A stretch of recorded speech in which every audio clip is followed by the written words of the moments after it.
राजनीति में कब कौन अपना हो जाए और कब कौन पराया, ये कहना बेहद मुश्किल होता है। और बिहार की राजनीति में इस वक्त सबसे बड़ी चर्चा जिस नाम की हो रही है वो है रितु जायसवाल। जी हाँ, वही रितु जायसवाल जो कभी आरजेडी की सबसे मुखर महिला नेताओं में गिनी जाती थी, जो टीवी डिबेट से लेकर चुनावी मंच तक तेजस्वी यादव और आरजेडी का खुलकर बचाव करती थी। लेकिन अब खबर नहीं बल्कि लगभग पुष्टि हो चुकी है कि रितु जायसवाल बीजेपी ज्वाइन करने वाली है।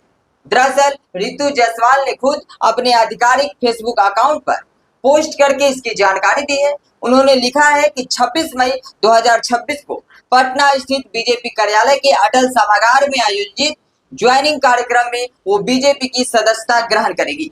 यानी अब साफ हो चुका है कि रितु जायसवाल बीजेपी में नई राजनीतिक पारी की शुरुआत करने जा रही है। अब सबसे बड़ा सवाल ये है कि आखिर ऐसा क्या हुआ, जो कभी बीजेपी के खिलाफ खुलकर बोलती थी, जो आरजेडी के लिए मजबूती से खड़ी नजर आती थी, आज वही रितु जायसवाल बीजेपी के करीब कैसे पहुंच गई। दरअसल रितु जायसवाल का राजनीतिक सफर काफी दिलचस्प रहा है। उन्होंने राजनीति की शुरुआत जेडीयू से की थी। सीतामढ़ी की सी वाहिनी पंचायत की मुखिया रहते हुए उन्होंने गांव में विकास, शिक्षा और महिला सशक्तिकरण को लेकर काफी काम किया और यहीं से उन्हें पहचान मिली मुखिया दीदी के नाम से। इसके बाद उन्होंने जेडीयू छोड़ आरजेडी ज्वाइन की। आरजेडी ने भी उन पर बड़ा भरोसा दिखाया।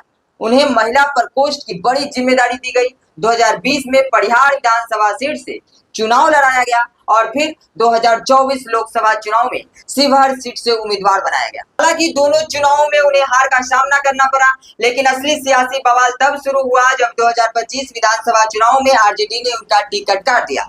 टिकट कटने से नाराज रितु जायसवाल ने बगावत कर दी और निर्दलीय चुनावी मैदान में उतर गई। इस फैसले के बाद आरजेडी ने उन्हें 6 साल के लिए पार्टी से निष्कासित कर दिया। बताया जा रहा है कि इसी नाराजगी के बाद रितु जायसवाल और आरजेडी के रिश्तों में जो दूरी आई वो यहीं से आई। और अब चर्चा इस बात की नहीं बल्कि पूरी पुष्टि हो चुकी है कि रितु जायसवाल अब बीजेपी का दामन थामने जा रही है। राजनीतिक जानकारों की माने तो रितु जायसवाल का बीजेपी में जाना आरजेडी के लिए बड़ा झटका साबित हो सकता है, क्योंकि मिथिलांचल और ग्रामीण इलाकों में उनकी मजबूत पकड़ मानी जाती है।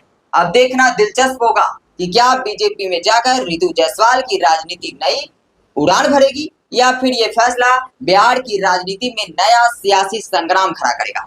फिलहाल इतना तय है कि बिहार की राजनीति में आने वाले कुछ दिनों में बयानबाजी और सियासी वार पलटवार और तेज होने वाला है। आप क्या सोचते हैं? क्या रितु जायसवाल का बीजेपी में जाना सही फैसला है या फिर ये सिर्फ राजनीतिक मजबूरी है? कमेंट करके अपनी राय जरूर बताइएगा और ऐसे ही तमाम बड़ी राजनीतिक खबर के लिए चैनल को सब्सक्राइब करना मत भूलिएगा और ज्यादा से ज्यादा शेयर कर दीजिएगा ताकि और लोगों तक सही और अच्छी जानकारी जो है वो पहुंच सके। फिलहाल इस खबर में इतना ही। ऐसे ही तमाम अपडेट्स देखने के लिए देखते रहे पब्लिक क्रांति।